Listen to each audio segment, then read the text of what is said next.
حضرت عباس سے کسی نے کہا تھا اللہ کی سب سے بڑی نعمت، تو بخاری اٹھانا، فرمانے لگے محمد نعمت اللہ، بخاری ہے بخاری، فرمایا محمد اللہ کی سب سے بڑی نعمت ہے، صلی اللہ یہ سب سے بڑی نعمت ہے۔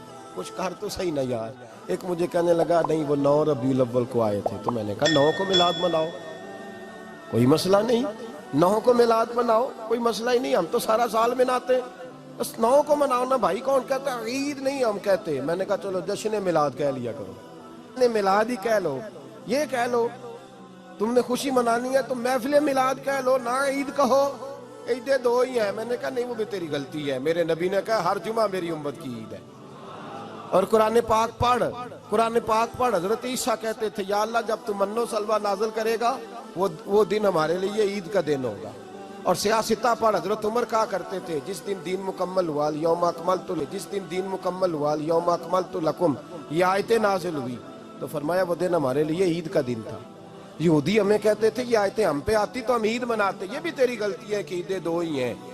رب جب بھی کسی کو دید کرائے وہ عید کا ہی دن ہوتا ہے، وہ عید کا ہی دن ہوتا ہے بھائی۔ ہمارے لیے سب سے بڑی عید یہ ہے، اس لیے کہ باقی عیدیں اسی عید کا صدقہ ہے، صلی اللہ تعالی علیہ۔ تو عید میلاد النبی پہ اظہار مسرت کرنا، خوشی کا اظہار کرنا، خوشی کا اظہار کرنا، یہ تو ایمانی تقاضا ہے، یہ تو روح کا تقاضا ہے، یہ تو اندر اچھلتا ہے۔ شریعت جتنی ہمیں اجازت دیتی ہے اتنا ہم کرتے ہیں، اور کوئی میلاد کی محفل میں کوئی ایسا کام نہیں ہوتا جو شریعت سے ٹکراتا ہو۔ پہلے کیا ہوتا ہے؟ تلاوت، منع ہے قرآن پڑھنا۔ دوسرا کیا ہوتا ہے؟ اتنا درجہ ہے نعت کا، اب تو نہ نعت پڑھنے والے رہے نہ سننے والے رہے، دونوں میں ہی کمی ہے۔ اور میں اکثر کہتا ہوں نعت پڑھنا اتنا کمال نہیں جتنا سننا کمال ہے، سننے والا کوئی ہونا چاہیے، نعت سننا زیادہ معنی رکھتی ہے۔ اس کی وجہ یہ ہے کہ نعت پڑھنا صحابہ کی سنت ہے اور سننا محمد مصطفیٰ کی سنت ہے، اور سننے والے کا درجہ، ہاں تیرا درجہ زیادہ ہے اگر تو سمجھے تو۔ اور اتنا بڑا درجہ کہ حضرت احسان بن ثابت نعت پڑھے تو نبی پاک اپنی چادر ممبر پہ بچھائے اور وہ میں نیچے نہ پاڑ، ادھر میرے ممبر پہ بیٹھ کے پاڑ، یہ کوئی معمولی بات ہے؟ رسول اللہ کی نعت سننا، بلغ العلا بے کمال ہی کشف الدجا بے جمال ہی حسنت جمیع۔ شیخ سعدی کہتے ہیں 3 فقرے لکھے تو چوتھا ہوتا ہی نہیں تھا، میں سو گیا بڑا پریشان تھا کہ چوتھا فقرہ نہیں بن رہا۔ بلغ العلا بے کمال ہی کشف الدجا بے حسنت جمیع، چوتھا لکھا نہیں جاتا تھا، نیند آ گئی، میری آنکھ لگی تو محبوب کا دیدار ہوا۔ حضور نے فرمایا پریشان پڑے ہو؟ میں نے کہا محبوبہ 3 لکھے ہیں چوتھا بن ہی نہیں رہا۔ حضور نے فرمایا چل سنا نا مجھے، یہ چھوٹا نعت پڑھنا کوئی چھوٹا کام ہے؟ یہ تو ہم نے کھاتا ہی غلط لوگوں کو دے دیا ہے، وہ تو اس قابل ہی نہیں تھے کہ نعت سنی جاتی۔ بلغ العلا بے، شیخ سعدی کہتے ہیں میں سنانے لگا اور مصطفیٰ سننے لگے۔ بلغ العلا بے کمال ہی کشف الدجا بے جمال ہی حسنت جمیع خصال ہی، تو حضور نے فرمایا چل سعدی کہہ دے صلو علیہ وآلہ، کہہ دے صلو علیہ وآلہ۔ فرماتے میں کہتا جاتا تھا اور مصطفیٰ مسکراتے جاتے۔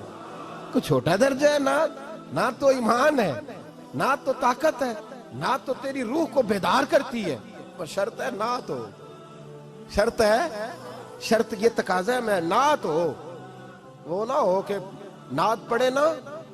میرے حضرت صاحب فرماتے ہیں نعت کا مقصد ہے جب بندہ نعت پڑھے تو اس کا دل نبی پاک کے گنبد کی طرف جائے، جب نعت سنے تو اس کی توجہ رسول پاک کی جانب جائے، یہ نہ ہو کہ نعت سنے تو توجہ گانے کی جانب جائے، یہ نہ ہو کہ نعت ہو رہی ہو تو لوگ کہیں، میرے کان میں لوگ کہہ دیتے، آپ یقین کریں محفل میں بیٹھے لوگ کہتے ہیں فلانے گانے کی طرز پہ لاندہ جی، تو کدھر گیا دھیان اس کا؟ یہ نعت تو نے پڑھی ہے، یہ نعت سنی نہیں آج تک؟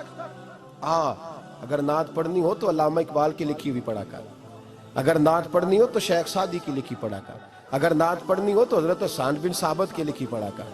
اور اگر تیرا دل کرے کہ نعت بھی ہو، جذبات بھی ہو، حسن بھی ہو، علم بھی ہو، عمل بھی ہو، قرآن بھی ہو، حدیث بھی ہو، تو پھر امام محمد رضا فاضل بریلوی کی پڑھا کر، پھر اعلیٰ حضرت کی پڑھا کر، تجھے پتا چلے چمک تجھ سے پاتے ہیں سب پانے والے، میرا دل بھی چمکا دے چمکانے والے۔ اعلیٰ حضرت کہنے لگے یا رسول اللہ میری سفارش نہ کرو، ڈر لگتا ہے قیامت کی رات بڑی گہری ہے، سفارش نہ کرو، اس طرح کرو میرا بازو پکڑو اور جنت تک پہنچا کے آؤ، میرا بازو پکڑو اور جنت تک.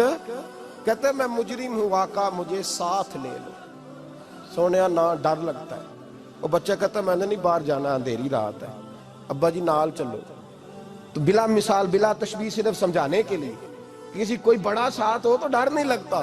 تو یہ نعت ہے نا، چمک تجھ سے پاتے ہیں سب پانے والے، میرا دل بھی چمکا دے چمکانے والے. کہتے ہیں یا رسول اللہ محشر کی رات بڑی گہری ہے، میں مجرم ہوں آقا مجھے ساتھ لے لو کہ رستے میں ہیں جا بجا تھانے والے.